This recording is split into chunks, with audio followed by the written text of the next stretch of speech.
Nice. Okay. Thank you. Yeah.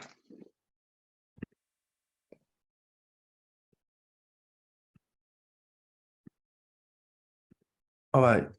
Why are we teaching Python? I know that this question sounds kind of a nonsense. I mean, it's a Python class, right? But why did we choose to teach Python? I mean, if you know about programming, there are like over 100 programming languages out there. For example, you have Java, you have JavaScript, C, C++, Go, Swift. The reason we're teaching Python is that, first of all, it's the most popular language in the world. Yeah, I know. It's pretty impressive. And it's also easy to learn. It's very elegant and it's very readable. So Python is used for a variety of purposes. For example, it's used in data science. It's used in machine learning, deep learning. It's used in web scraping. And it's even used to develop Instagram. I don't know if Instagram still use Python anymore. They might have switched to another language, but they used to use Python. And it's even used for ethical hacking. So if you want to be a hacker, learn Python. All right, so before we get started to learn about programming, so to speak, I would encourage you to either go to Replit or Sunny. I mean, if you have a code editor installed, you can just ignore this. But if you don't have a code editor and it's your first time actually writing any program, I would encourage you to use Replit. You don't have to use Sunny. All right, you can just ignore this for now. Let me just show you how to work with Replit. So Replit is a free online code editor that allows you to run, write, save, and auto-save your code. So you don't have to worry about losing anything if you accidentally close the tab. So something in the chat. Yeah, so Alex just— I'm sending out the links, yeah. And just to show you how to access Replit, you can just Google Replit. This should be the first link. Then you can either sign up or log in. If you log in, you will see something like this. Then you can just click on Create Repo, and you'll select Python on the left. Then you can give your repo a title. For example, I would just name it House of Code Class 1. Then you can click on Create Repo.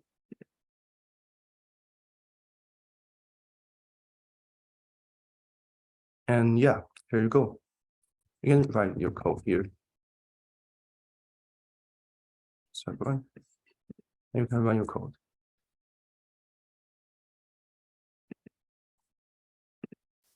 All right. I'll give everyone a minute, then we'll get back to coding.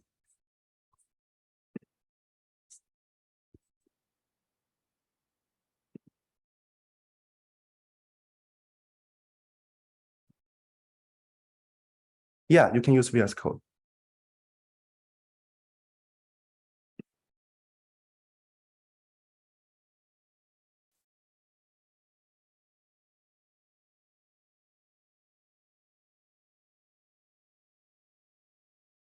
All right, I assume that everyone got this down. So let's talk about like how to actually program in Python. So I want you to copy this code. All right, just copy this code and run it. You don't have to understand like how it works. Just copy it and then run it. And I will run it for you. So what do we see? So take a look at this, right? So you type in print, then we follow a parenthesis, then we follow a single quotation mark, then we follow something that we want to show on the console, which in this case is hello world. Then we follow by another single quotation mark and then the right parenthesis. So what do we got? We got hello world, but it's shown on the console. It's kind of magic, but I'll show you how it works. Just a second.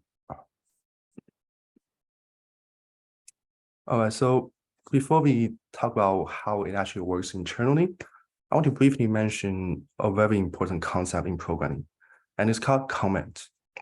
So comment is a message for human. That means absolutely nothing for the computer. and you can have as many of them as you want. So just think of it like sort of a note to people, to other programmers, or even yourself, right? It largely exists because you want to remind yourself, for example, what exactly does this piece of code do? Because you might be dealing with a large program, and you might, forget about specific purpose that it serves over time. So you want to leave a comment as to remind you, perhaps months later, like what exactly does it do? So in Python, you have two types of comments. You can have a single line comment. So it starts with a hashtag. So for example, this is a comment, it's single line. There's also a comment, it's also single line. Notice how we start them with a hashtag. You can also have a multi-line comment. So that's basically a comment that spans over multiple lines. For example, you have, this is a multi-line comment. It has 4 lines. And you also have another comment. Now, I mentioned that comment doesn't mean anything to computers. That means that they are pretty much invisible to computers, right? So when Python run your program, it doesn't really care about comments. It kind of just ignore them in a sense. So let me just run it for you. So as you can see, the only output is hello world. So that means that Python, it basically just ignores everything that either starts with a hashtag or is surrounded by it's surrounded by 3 constructive quotation marks. Now notice that you can surround a multi-line comment with either single quotation mark or a double quotation mark. Both works.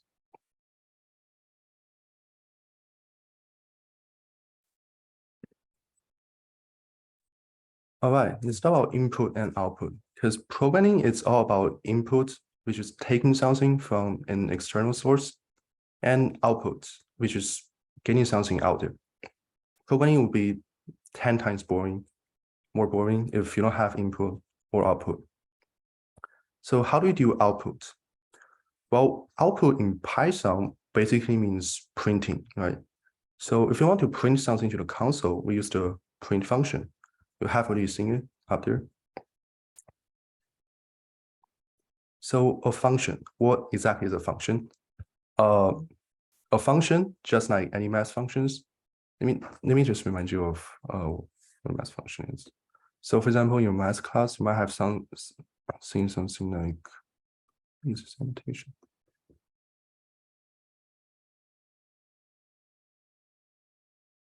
Oops, that's missing. F of x is equal to x plus 1, right? So a function has an input. So an input is basically information that you give to a function. And after you give a function this input, which in this case will be x, you expect function to do something to that input and give you back an output, right? So for example, you might do something like f of 1 that'll be equal to 1 plus 1, which is 2. So in this case, 1 will be the input. 2 will be the output. And let me just clear this. All right. So let's go back to programming, right? So in this case, print function, it takes an input, which is message, which is whatever you want to show on the console. And what's the output? Well, the output is the message that's actually shown on the console, right?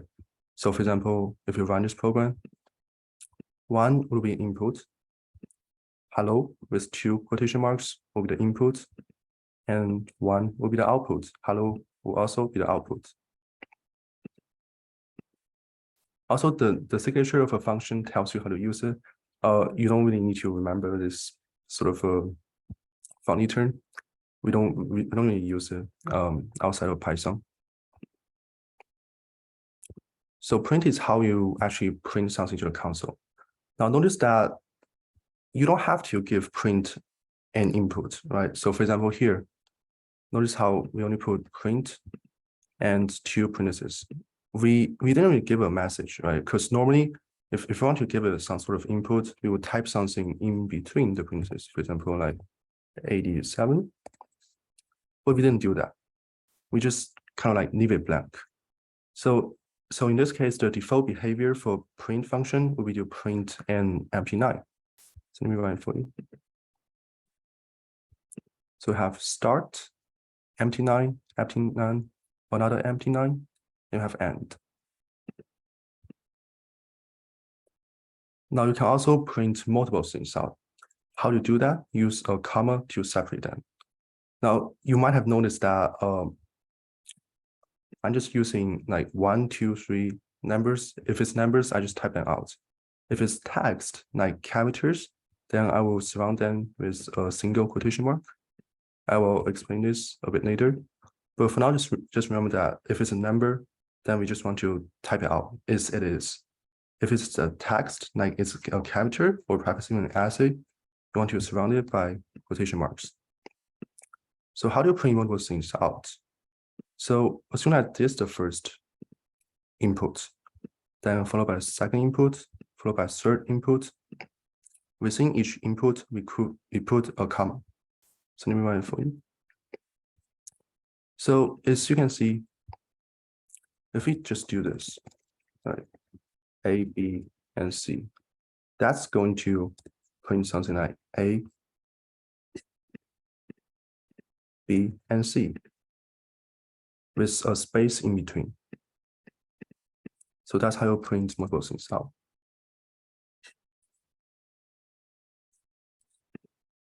All right, so you have your first challenge. I will encourage you to do it on your own. Then I'll show you the solution. That is to print your name to the console.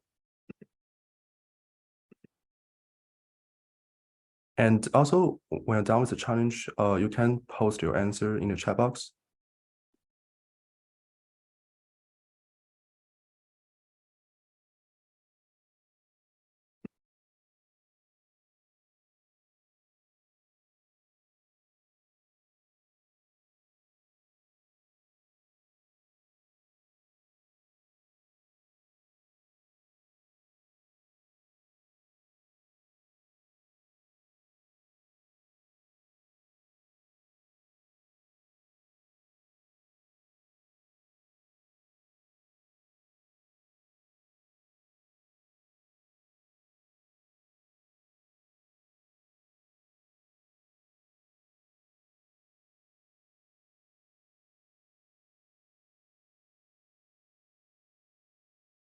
All right, hopefully everyone got time to do that.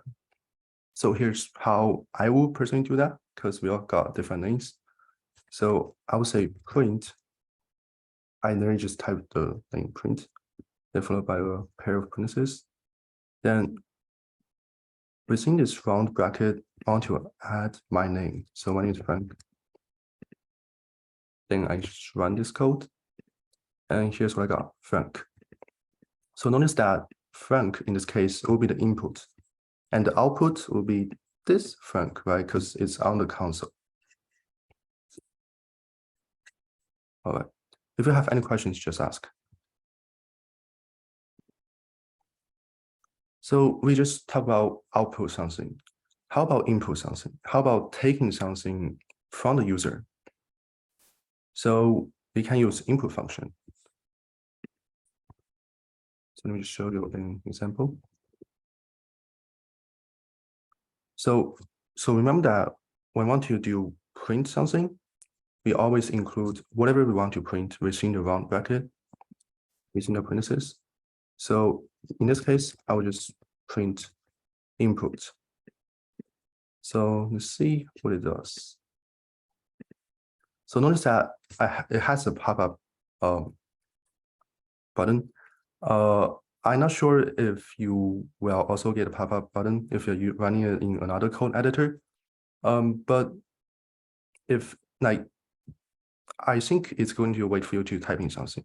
So for example, I can type in hello world, and it's going to repeat hello world. Now, what exactly does it do, right? So input, when I run in Google Code app, it's going to create this pop-up button. and it's going to wait for me to type in something. And I can type in basically whatever I want. So for example, if I were to type in my name, Frank will be whatever this input function is going to return to me. In other words, the output of the input function is whatever I typed.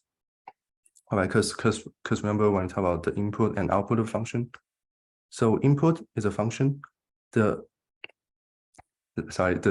functioning and input is it might sound a bit confusing, but input with two parentheses is a function, and the input to the input function is the text that I type in the pop-up button.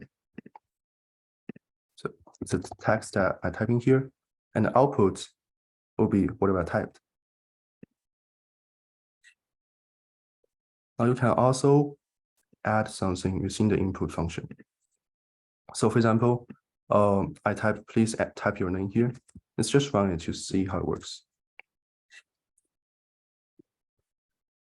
So as you can see, we can also add in a prompt for the user. It's kind of like telling them like what you should type, right? Because otherwise they don't even know what to type. So you can add in this little prompt to serve as sort of an instruction of whatever they want to type.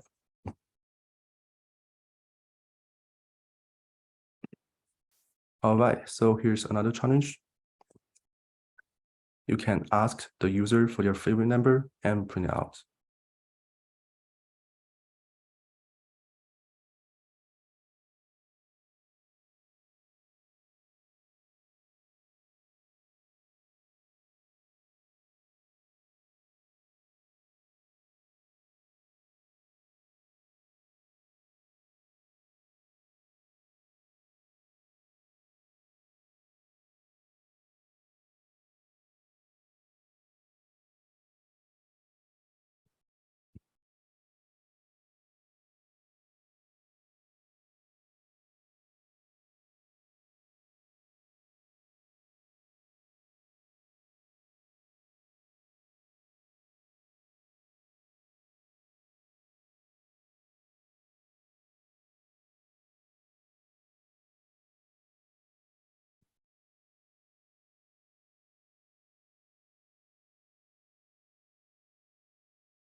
Okay, hopefully that's enough time for everyone. So here's how I would do it. You don't have to do like exactly what I did, but you should have done something similar.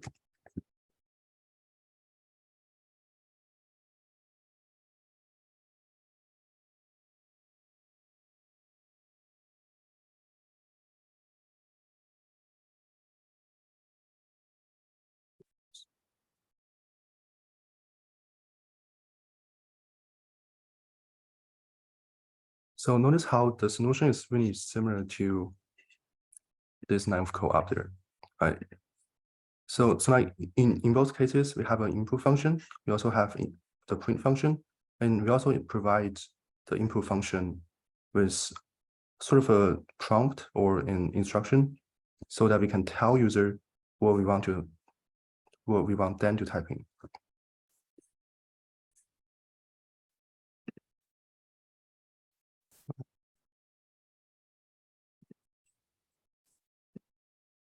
All right, let's talk about data types and variables. So an ancient Chinese philosopher once told us everything digital can be classified into different types: text, images, videos, or audios. He didn't really say that. I don't know, maybe he did. But text, well, you're reading text right now, right? This is all text. As for images, I actually have an image. Okay, I'll show you guys that later. And we also have videos, which is just a bunch of images smashed together. But when you play it, it feels like it's almost like moving pictures. And we also have audios. That's just voice, sound. So in programming, we have different data types as well. And we have 4 primitive data types in Python. Now notice the term primitive. That means that we have more than 4 data types in Python, kind of obviously. For example, we have connection data types like list or dictionary. I don't think we have time to cover them today, but I encourage you to kind of explore that later. But why are these 4 like primitive? They're like the building blocks of Python. It's kind of like how water is essential to your body, right? These 4 primitive data types, they are essential to Python, because without them, Python wouldn't be Python. Python wouldn't even be a programming language. So you have to be able to understand them in order to understand more advanced data types. So what are these 4? We have integers.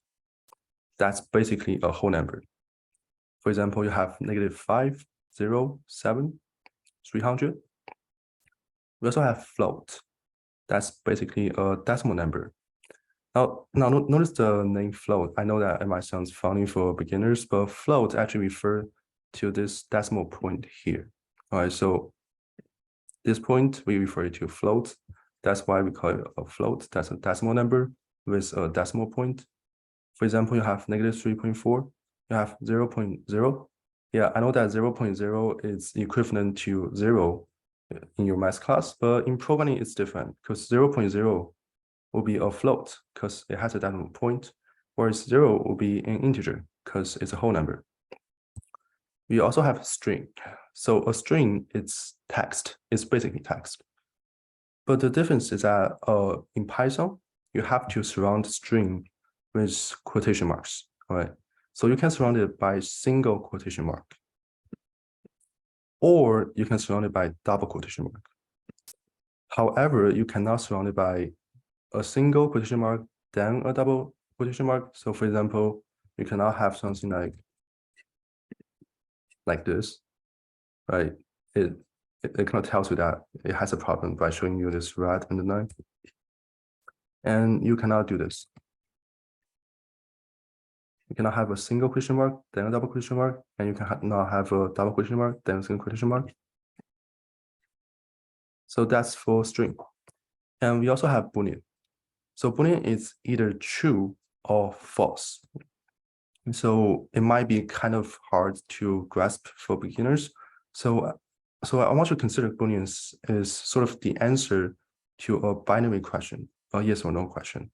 So for example, if I ask you like, are you underage, right? Are you underage?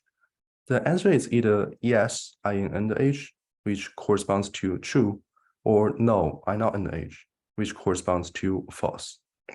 So the answer is either true or false. It's binary and it only has 2 states. We'll go over Booleans later when we talk about conditionals. So here's an example that print out 4 different primitive data types. So 1 will be an integer.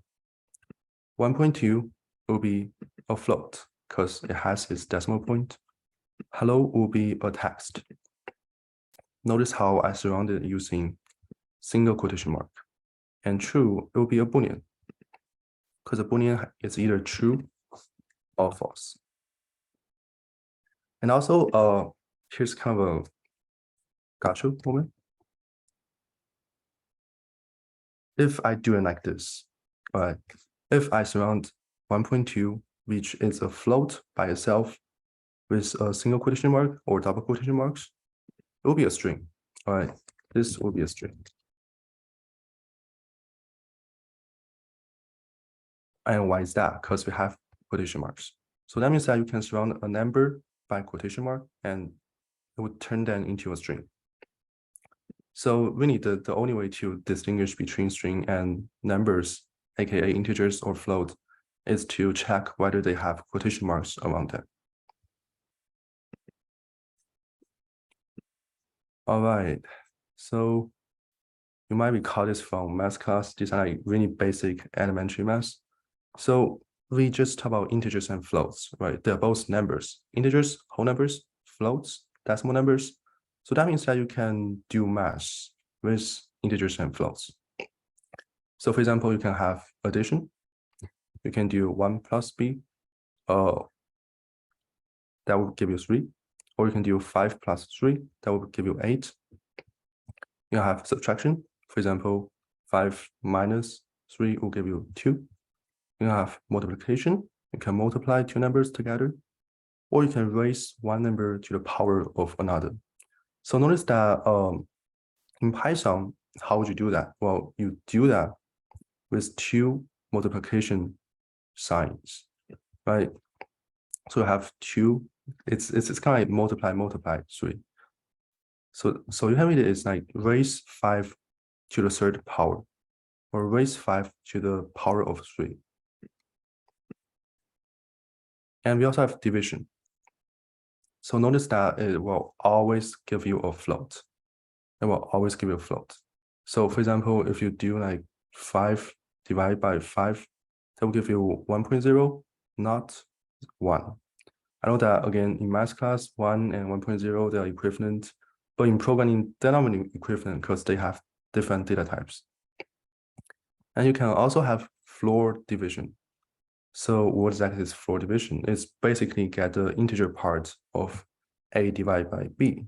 So for example, 5 floor division 3, that's going to give you 1. And why is that? Because 5 divided by 3, that will give you 1.66666. However, if we only want to take the integer part of it, right? We only want to take this 1. We practically just ignored the 0.666 that follows. And we also have remainder. So it might be a little bit hard to grasp, but that means that we want to get the remainder of a floor division by b. So for example, if we do 5 modulo, by the way, this is actually called the modulo operator. Modulo operator. How does it really work? Well, first we check how many 3s are in a 5. There's only 1 3 in a 5, right? Then we can just do 5 minus 1 multiplied by 3. So that's going to give you 5 minus 3, which is 2. Let's do another one. If I only do like 7 modulo 3, how many 3s are in 7? 2 3s, right?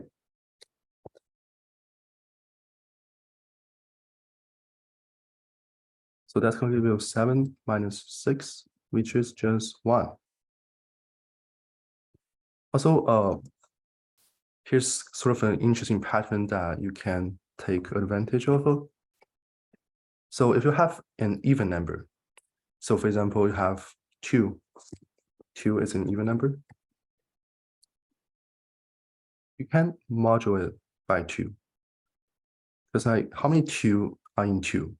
There's only 1 2 in 2, right? So you can have 1 minus 1 times 2. That's going to be 0. What if you have an odd number?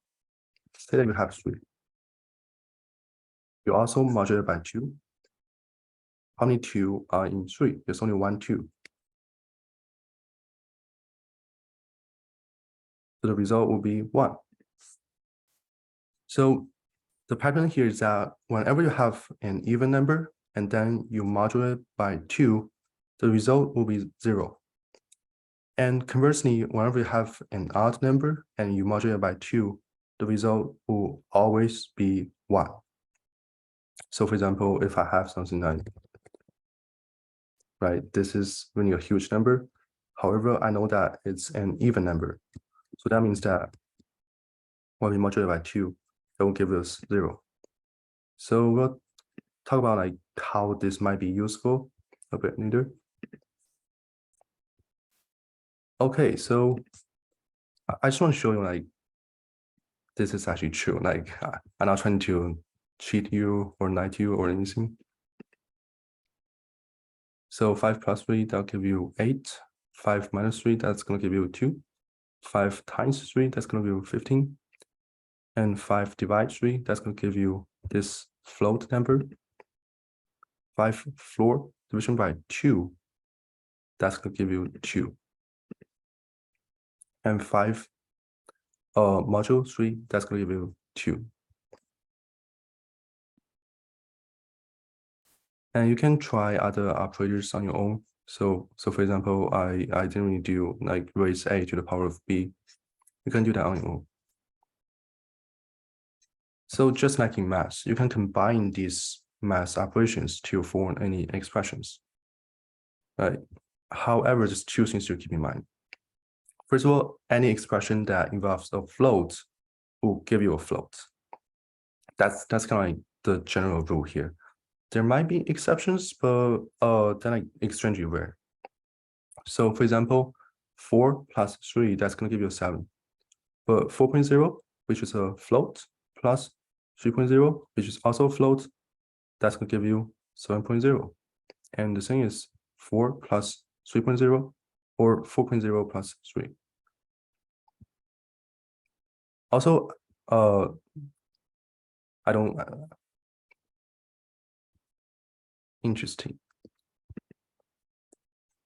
Okay, so about the second part, it should be kind of obvious, right? Because from math class, hopefully you have learned about like the precedence of operations.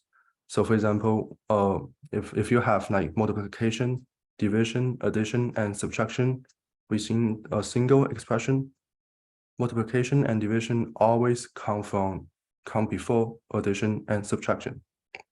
So this like just like the rules in math. So let's run this code step. So notice how the first line, it prints us 8.0. Now, why is that? Again, it works just like math. So how would we read this line? Well, we know that 4 divided by 2, that's going to give you 2. Well, more precisely, that's going to give you 2.0, because division always give you a float. Then we have 1 plus 2, that's going to give you 3. 3 plus 3, that's going to give you 6. And 6 plus 2, that's going to give you 8. And we also have print this thing. Now notice that I have parentheses like that wraps this expression around. What does it do? Well, like I said, it's just like in math, right? So that basically means that Python is going to execute this expression before divide it by 2. So that means that Python is going to find the value of this expression. That's going to be 10, I believe. Then 10 divided by 2 is going to be 5.0.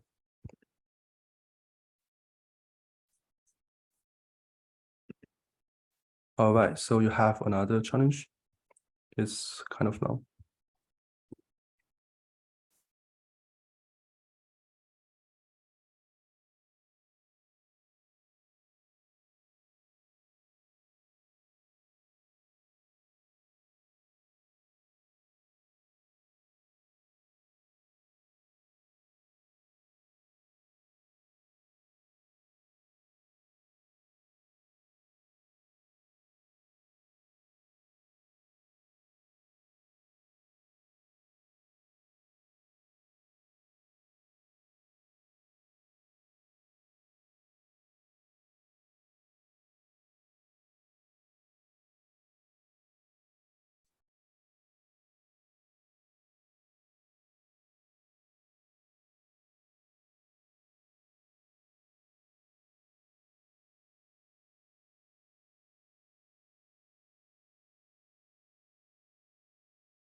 All right, so hopefully that's enough time for everyone. Don't worry if you didn't finish. So here's how I will solve this problem. So we know that David is 4 years old. So 4. Her sister is 35 years old, older than him. So we want to add 35, right? And his dog is 32 years old, younger than her. So that will be minus 32. Now, David's father is as old as 5.25 times the age of David's dog. So if I just do this, that wouldn't be correct because multiplication comes before division. And we don't want that because we want to get the age of dog first before multiply the age by 5.25. So how will we do that? We can just surround it by parentheses. And the age of his father is 36.75. So what's the data type of David's father's age? That'll be float, right? Because we have a decimal point here. And also her sister isn't really like his biological sister, right? It's more like his cousin sister.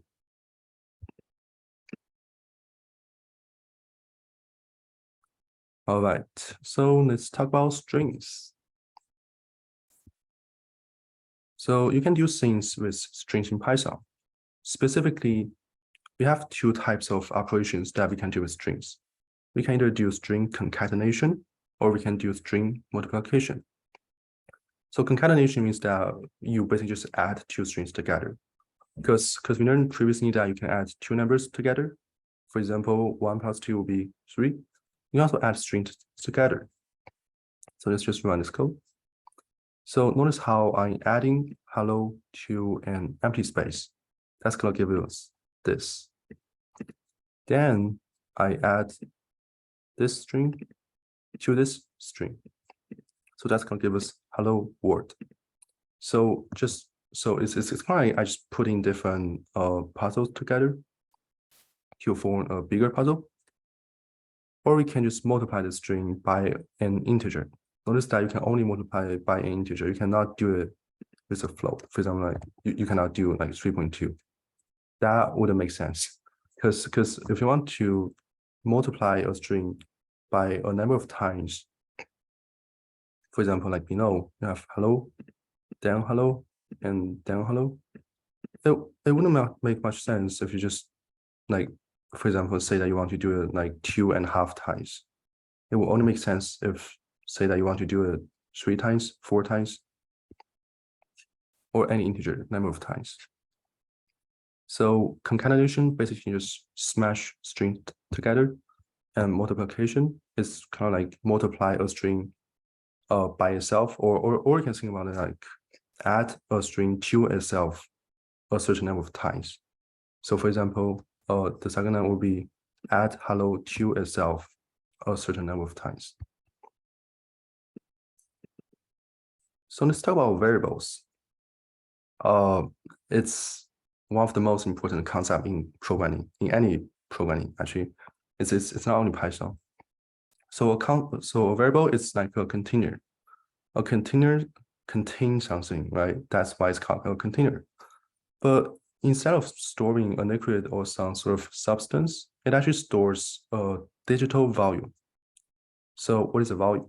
Well, a value is either an integer, a float, a string, or a Boolean value. I know that there are like more data types, but we will not cover them during this class at least.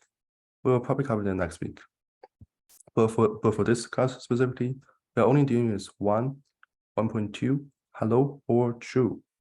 So these are like the 4 types of values that you need to care about. So how do you create a variable and store a value into it? You can use the assignment operator, which is, I know, equality sign.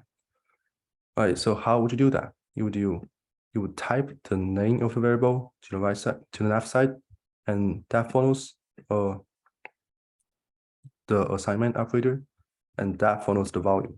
So in this case, I'm assigning an integer value, which is 3, to a variable called number.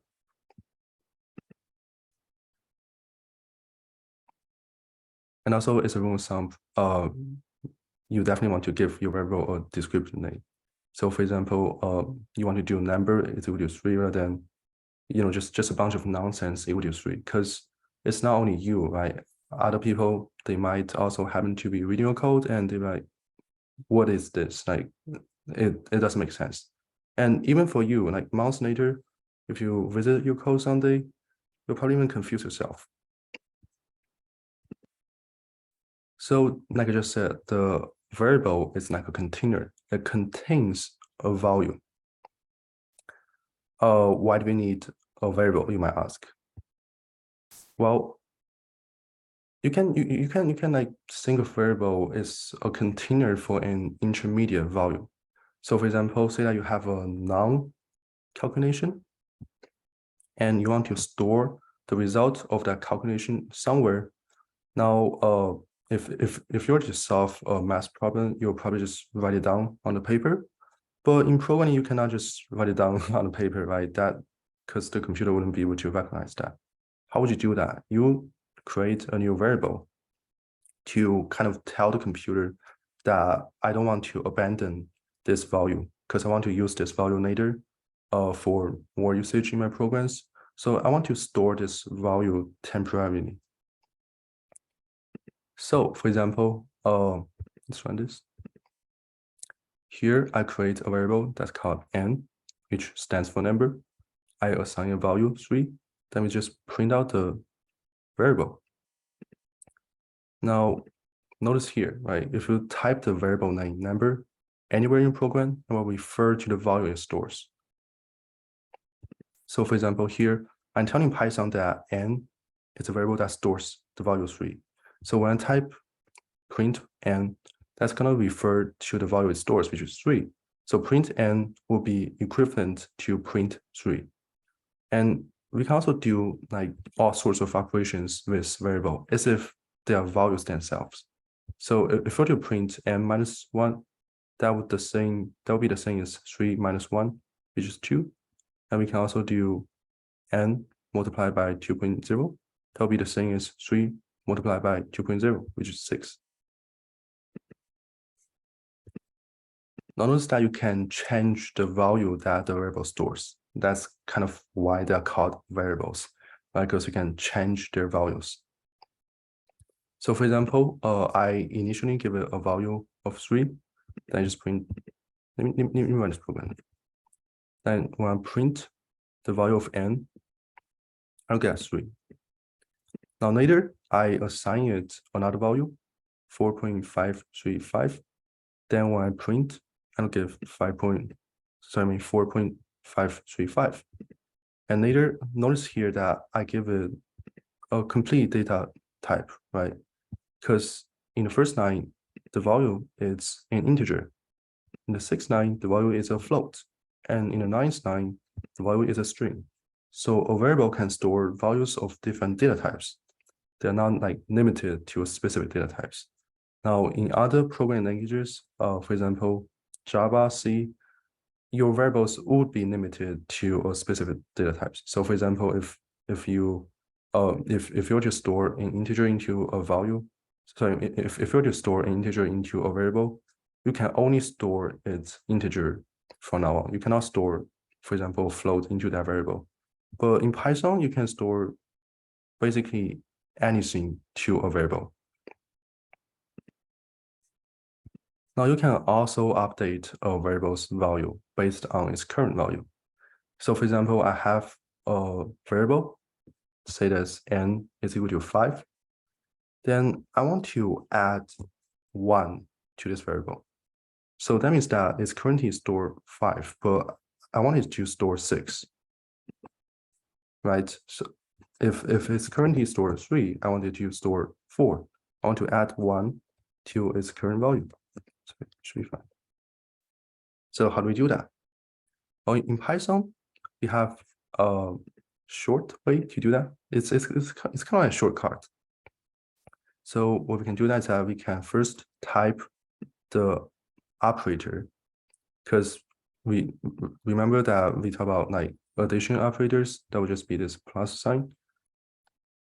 And then we follow it by the assignment operator, which is this. Then we follow it by the value, which is what we want to update it for. So this code is equivalent to this code. All right. So the second line, the third line and fourth code and the fourth line, they're completely equivalent. So when Python runs this program, for example, it will check the value of n. Now notice that it always goes from the right side first, then it goes to the left side. So the value of n will be 5, right? So 5 plus 1, that's gonna give you 6. Then it's gonna replace this side with 6. Then it's gonna store the value 6 back into the variable. So before this line, n stores 5, and after this line, n stores 6. In other words, we just successfully update n's value by 1. So you can do it like what I just did. You can type it out, or you can just do it like this way. And we can also like subtract it by 3. We can also multiply it by 2. Let's run this. So when we update this value by adding 1 to it, we got 6, because 5 plus 1 is 6. Then we just update this value by subtraction. We minus 3. So 5, well, the value now is 6. All right, so n is 6. So 6 minus 3 will be 3. So we got 3. Then we got 3 multiplied by 2. That's going to be 6. So that's how variable works. And we can also have, like I just said, we can have different data types stored in a certain variable. So for example, we can store a string inside a variable. We can do string concatenation, which is basically when we smash two strings together. So now I'm telling Python that I want to smash another string, an empty space and word to this text variable. So we got another word. Or we can do string multiplication. So that's basically multiply a string by itself.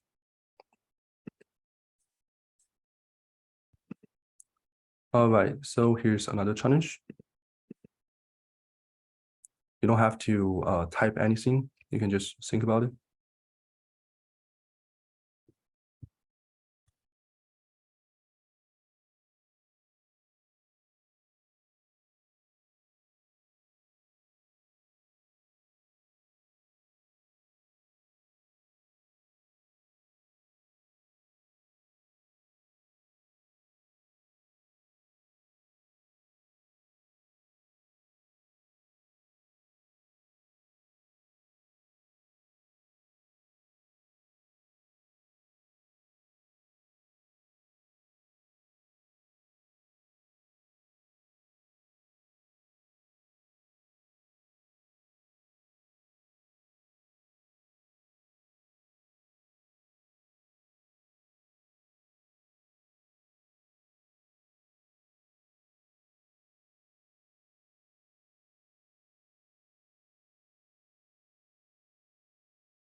Okay.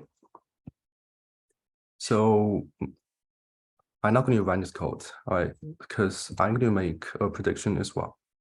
So I will predict that it's going to print out AB, AB, ABC. Now, why is that, right? So my variable, it initially stores the capital A. Then I add b to it. So that means that after this concatenation, my variable stores the value ab. Then I multiply my variable by 3. So what that means that is that I'm adding my variable to itself 2 times. So that'll be ab plus ab plus ab.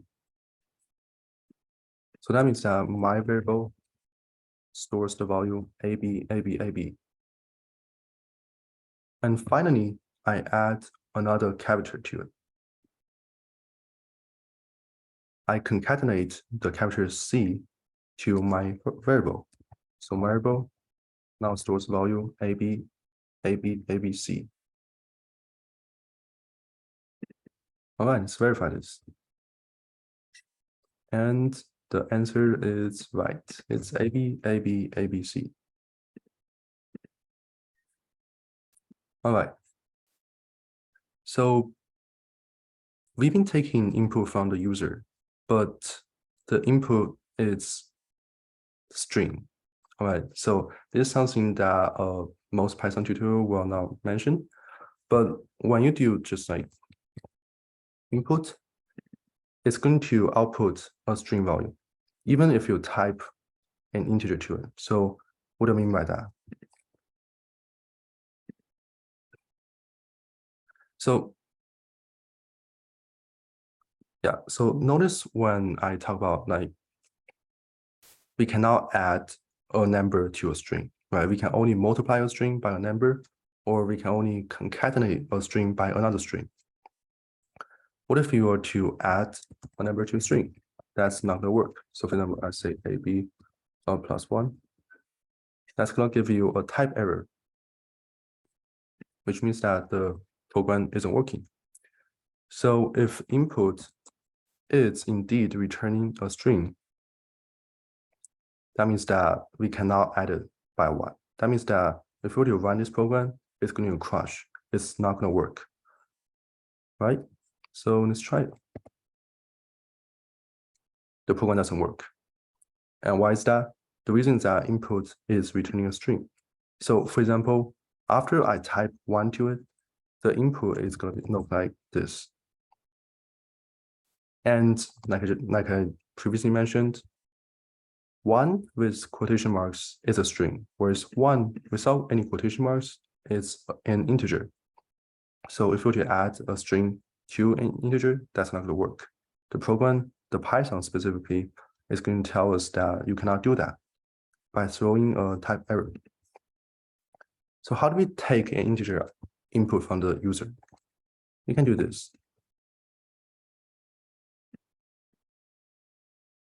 Notice that I basically just wrap the input function within something called int. So int stands for, you might have guessed it already, integer. So int basically converts a string to an integer if it's an integer wrapped in string. So what do I mean by that? If we were to do int 1, 2, 3, let's give you 1, 2, 3 as an integer. So notice how this 1, 2, 3, it has quotation marks, so it's a string. So int basically takes the quotation marks off and turn it into an integer. However, you cannot have something like ABC, right? Because that's not gonna work.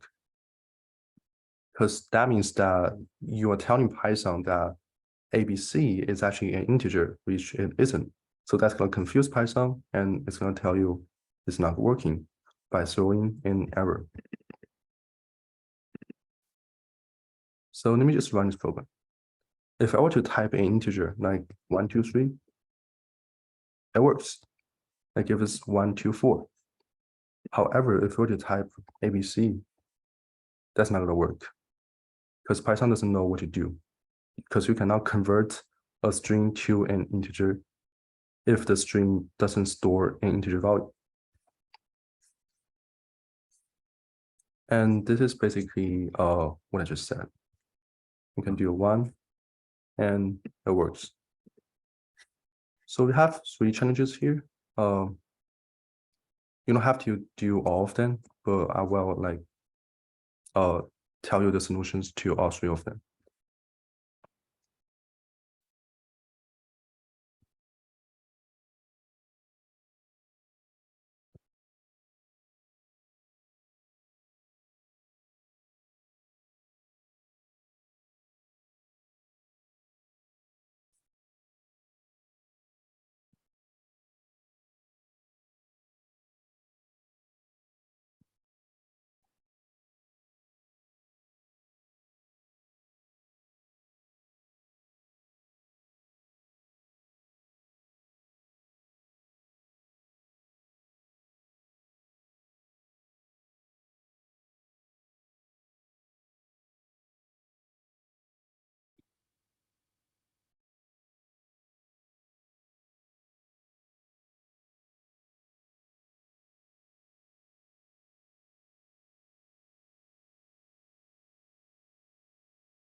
If you have any questions, just post them in the chat box. Or you can ask me directly.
All right.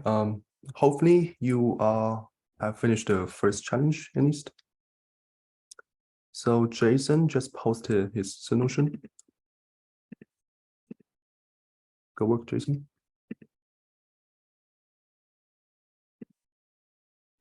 I think it works.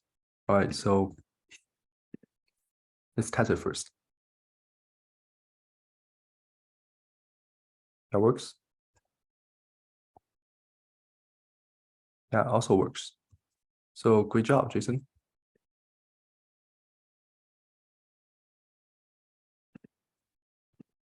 So for the second challenge, it's a little bit more tricky.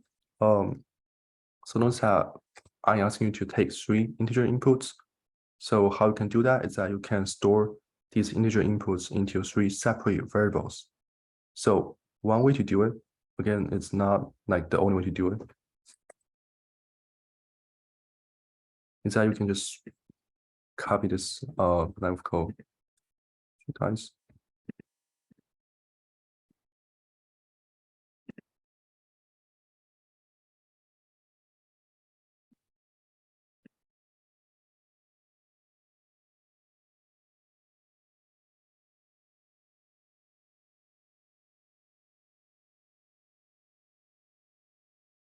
Okay, so we take an integer input, then we also take an integer input, then we take another integer input, and finally we just add these integer input together so that we can find the sum of these inputs.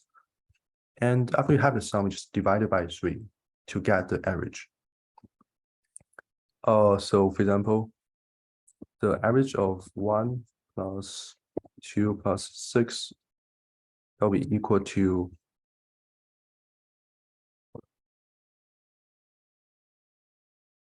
9 minus 3, which is just 3. So we can just test using this data set. 1, 2, and 6. That's going to give us 3. So it works. Now for the third challenge, we can also do it using one line. So you can do, we first get the input.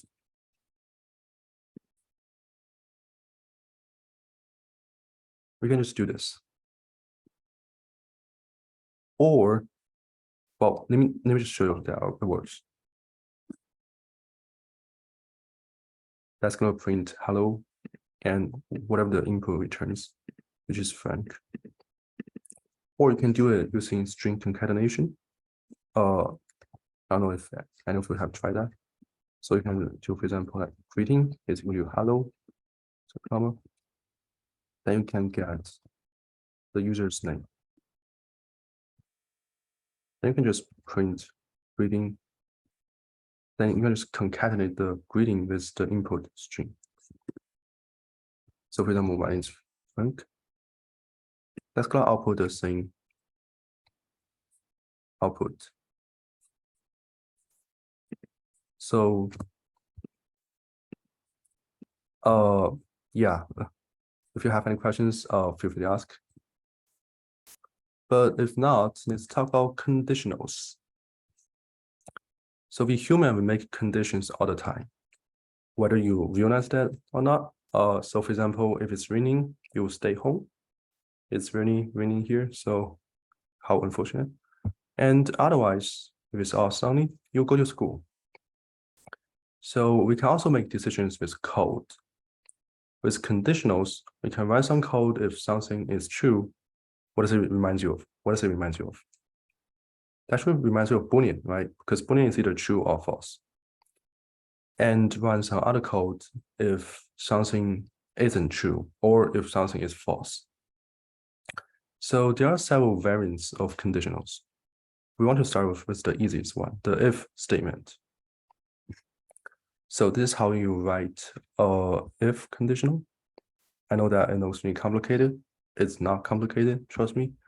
So you first start off with the keyword if and the space. You have to type these 3 characters to tell Python that you are writing a conditional. Then it follows a Boolean value. Whether a Boolean value is either true or false. Then follows a semicolon. Then you can do, let's type it out. You can like switch your new line. Then notice here that you have to indent one level. Right? You have to indent one level. Then you can just write something like any code that you want to run if this condition is true. So let's take a look at this example. All right. So I want you to try to read it like an English sentence. I know that it's programming, it's not really English, but it helps. It really helps. Like Python is a very readable language. In my opinion, it's much more readable than, for example, C. So I would encourage you to try to read it like in your sentence. So here's how I would read it. If true, the program is going to print Alice. All right, just like ignore this for now, because we only want to focus on conditional. If true, the program is going to print Alice. So if true, that means that it's always going to be true, right? Because like I mentioned, if this Boolean value is true, then we're going to run this code, and this is always true, right? Because true isn't going to turn into false magically unless we type false. So that means that it's always true. This if statement always gets triggered, and it always prints. So let's run this code. We're going to see Alice. Why do we indent this code? It's because we want to tell Python that we want to run this code if this gets triggered. So for example, we didn't indent this line, right? So Python is going to run this anyway, right? Python doesn't care whether the conditional is true or not in order to run this code. Python is always going to run this code. It doesn't matter, for example, if it's false. It doesn't matter if Alice didn't get printed. Why? Because this isn't part of the conditional. All right. So by indenting it, we are telling Python that it's part of the conditional. So let's take a look at this example. So this never prints. And why is that? Because we have a false here. And since the Boolean is always going to be false, we're never going to run this part of the code. However, we're always going to run AND, because this line of code isn't part of a conditional. We didn't indent this line of code. If we were to indent this line of code, actually, Python isn't going to print anything. Python isn't going to print anything because it's false. So this part of code never gets run. And I have a little meme here. Is your Python bytes? No, but it can hurt you in other ways. Indentation error expected in an indented block. Doesn't. So indentation really matters in terms of deciding like which part of a code you want to run if a conditional is true. Okay, you can pretty much just don't read this large block of text, because it really tells you something that's hopefully very obvious. So it's all about comparing values. All right, so you always want to compare a value to another in order to get a Boolean value. So for example, let's say that 1 is less than 2. Is it true? Yes, it's true. So that's going to give you a Boolean value. That's going to give you true. All right. So we can print this out. That's going to give you true. Now, why is it giving you true? The main reason is that we're using comparison operators.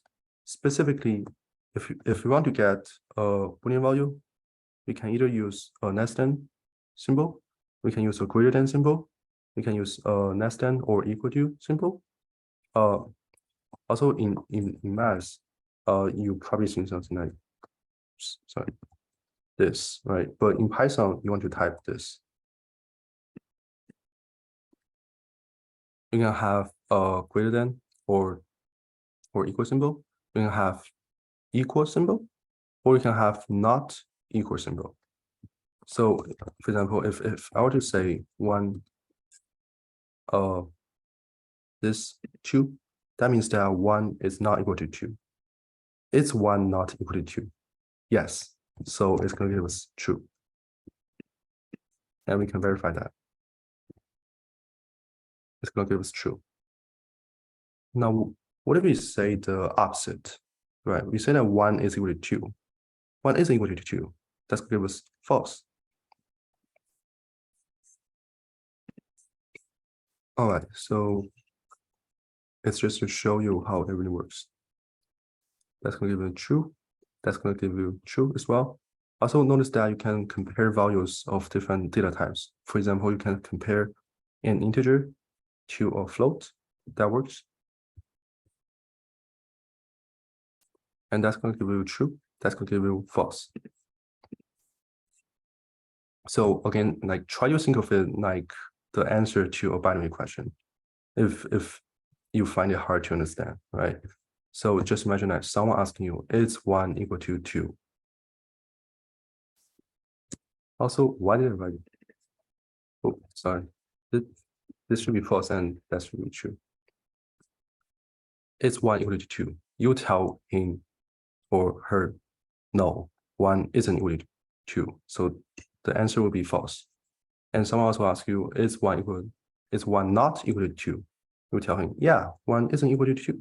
You should know that, right? The tip is try to read it like English sentence.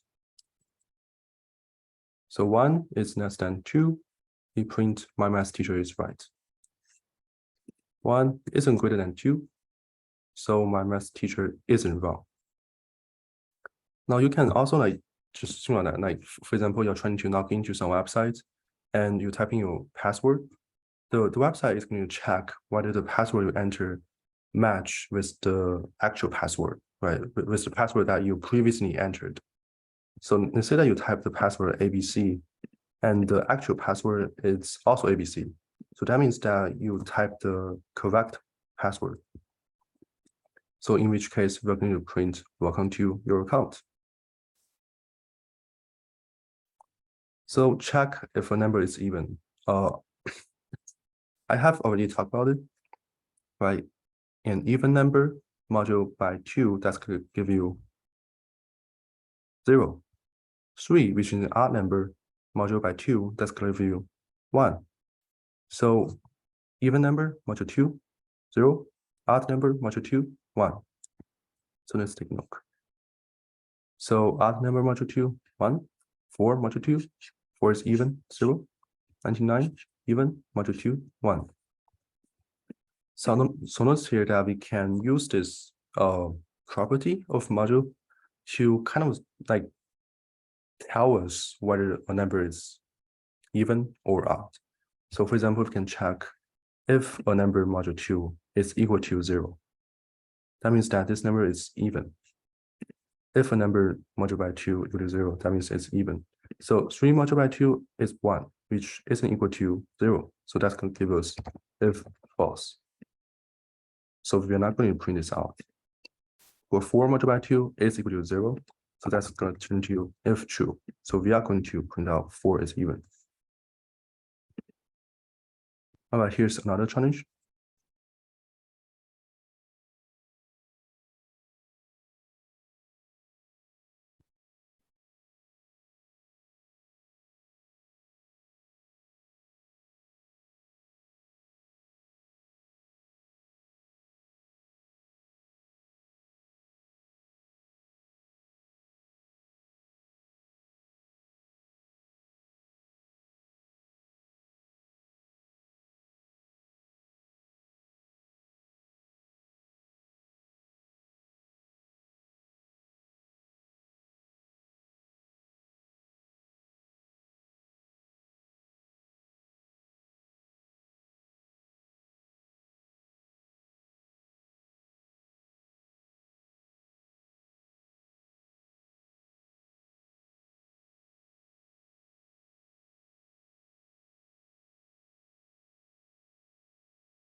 All right, hopefully you got enough time to do that. Again, don't worry if you didn't finish it. So we first want to take an integer input. So for example, I would say number is equal to int input. Then we're going to check whether this number is positive. How do we know if a number is positive? Well, if something is positive, if a number is positive, that means that it's going to be greater than 0, right? So for example, 1 is positive. We know that 1 is greater than 0. So we can just check whether this number is greater than 0. Oops, sorry. So if this number is greater than 0, we're going to print positive. So if we were to type 4, we got positive. If we were to type -1, it doesn't print anything because -1 isn't greater than 0. And if we were to type 0, it doesn't print anything because 0 isn't greater than 0. All right, I think we can skip nested conditions. We don't usually use this. Let's talk about if-else statement. So that means that if something is true, then we're going to do something. Else, we are going to do something else. So just think of this else as otherwise. For example, if you are underage, you are not allowed to consume alcohol, for example. If you are not underage, if you are an adult, then you can consume alcohol. Also, drinking alcohol is unhealthy, so I wouldn't recommend you do that, even if you're adult. All right. So you can do this, right? So if a Boolean value, then we do code A, then we run code A. That's basically what we just went over. Else, if this is true, we're going to run code B. So it either runs code A or B. So it's either code A or B. One of them going to get run. Also notice the semicolon. You have 1 and 2 and indentations. This indented. This is also indented. So let's take a look at an example. So notice when I said that it's either code A or code B, right? One of them are going to get run. Again, read it like an English sentence. If true, we're going to print A. That's why we print A. Else, if this isn't true, we're going to print B. That's not true, right? Because we have already print A. So that means that we cannot print B. So that's why I only print A. However, if this is false, like we didn't print A, we're going to print B. So let's take a look at this. Now notice that we didn't print A because this is false. However, we print B because since we didn't print A, we gotta print B. Since we didn't print B, we gotta print A.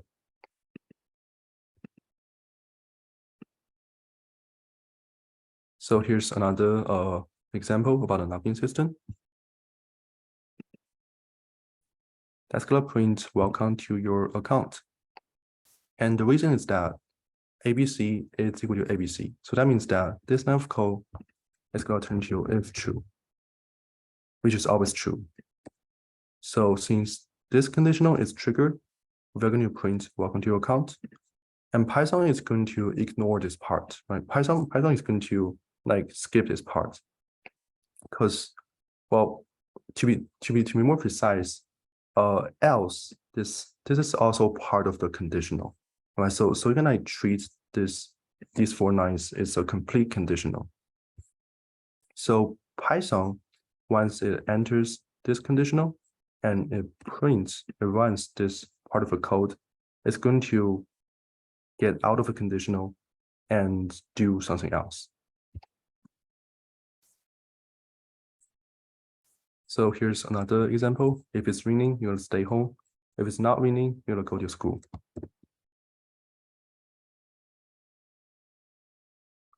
All right, yeah, we have 2 challenges.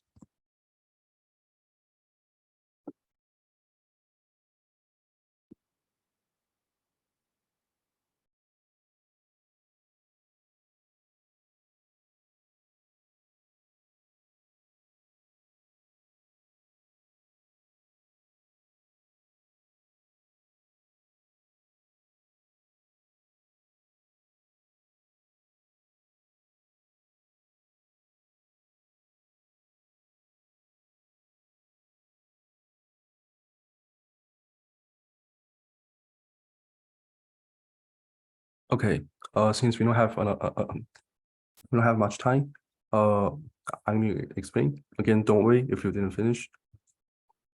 So this program is going to either print Alice is older than Bob or Alice is younger than Bob.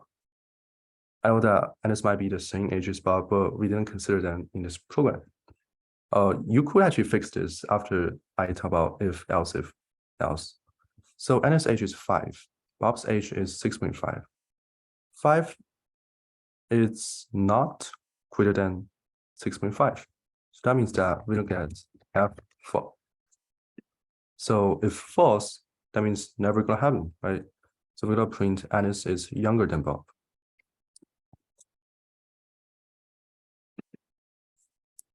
I'm gonna show the example, the solution. Again, it's not the only solution. So how do we know if a number is negative? If it's less than 0? If it's not true, we just print non-negative. So for example, if we were to type -1, that's going to be negative. If we test 0, that's going to be non-negative. And if we test 1, that's going to be non-negative as well. All right, so here's the final part of today's lesson. If, else, if, else. So this else, if, all right, this is equivalent to else if. So you can read it like else if. Python just apprehended it. So it looks cleaner. So how does it work? If something is true, we're gonna run code A. Else, Python is gonna check if this is true. If this is true, Python's gonna run code B and exit the program. It's gonna get out the conditional. Else, it's gonna check if this is true. So if this is true, it's gonna run code C and get out of the program. Otherwise, if none of these conditionals get triggered, it's gonna run code D. So let's take a look at this.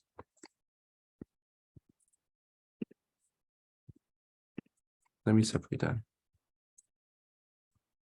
So if false, this is not triggered because we cannot have if false.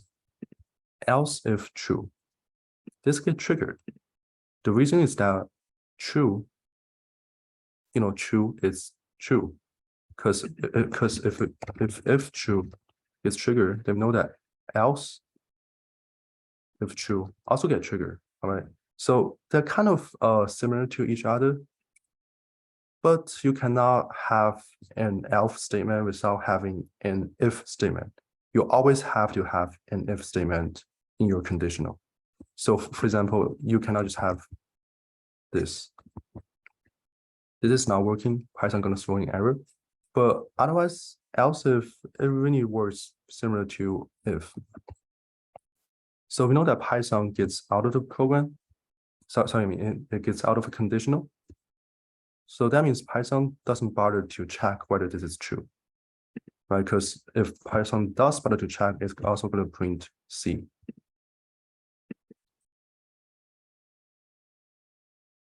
All right, so here's another example.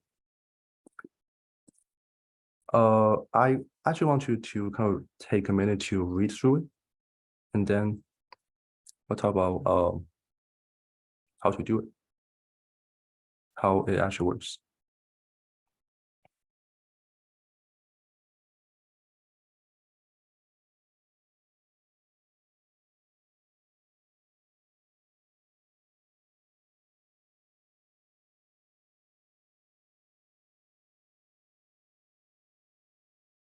All right, so in the first line, we take an integer input. Right, so I can enter practically any integer. I can enter -1, 0, 1, doesn't matter. So if your age, this integer input represents your age. If your age is less than 18, we will print under age. Else, that means your age isn't less than 18. but your age is smaller than 30, we'll print below 30. Else, which means that your age isn't less than 30, but your age is less than 50, we'll print below 50. Else, which means that your age isn't less than 50, but your age is less than 70, we'll print below 70. And in other cases, for example, if your age is 71, 76, or perhaps even 200, I don't know if someone ever lived that long, but in other cases, it's going to print above 30. So we can test this program.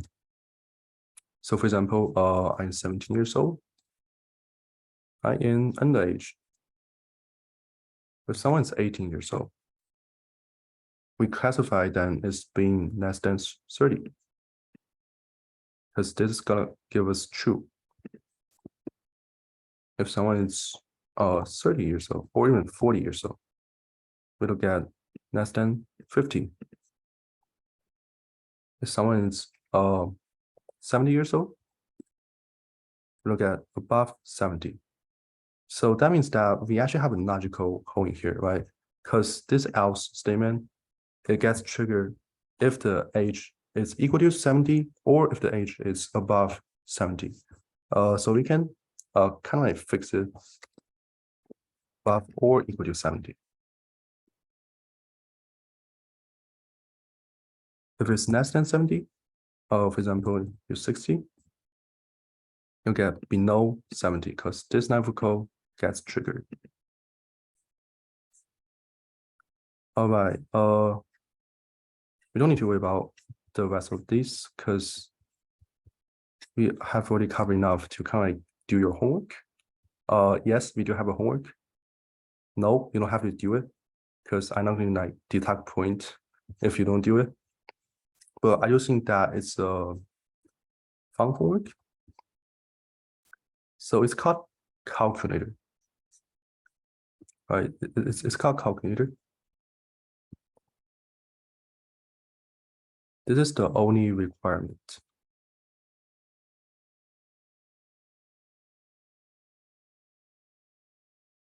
So you can take a screenshot. If you don't take a screenshot, I will send this part of the requirements to everyone after class using your emails. So you will receive it anyway, which gives you no excuse to not do it. Just kidding. If you don't have time, you don't have to do it.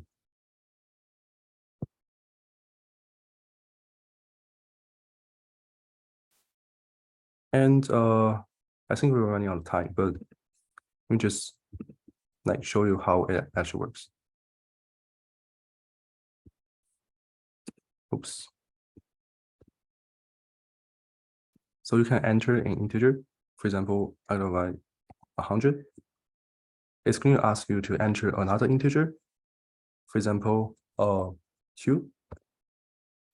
Then you can either add, subtract, multiply, or divide. So you can type either this or this for subtraction, this for multiplication, or this for division. So I'm going to type, for example, subtraction. And it's going to print out the result, which is 98. So it's not really simple, but it's not, hopefully not that difficult. Yeah, any questions?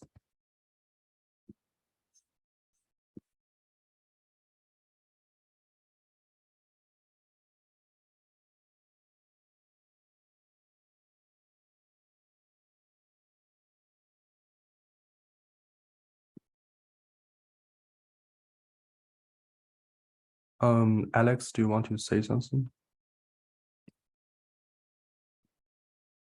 Well, not really. Just thanks for everyone to be here. And yeah. Yeah, so our class is over. Hopefully you enjoyed our class, and I will send this question to everyone soon. Thank If you you. have any questions, feel free to stay. Yeah, you're welcome.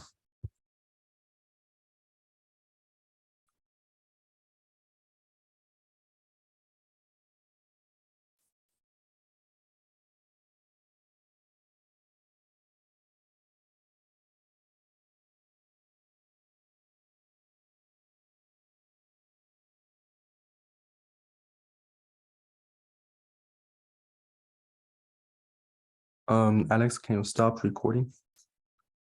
Sure.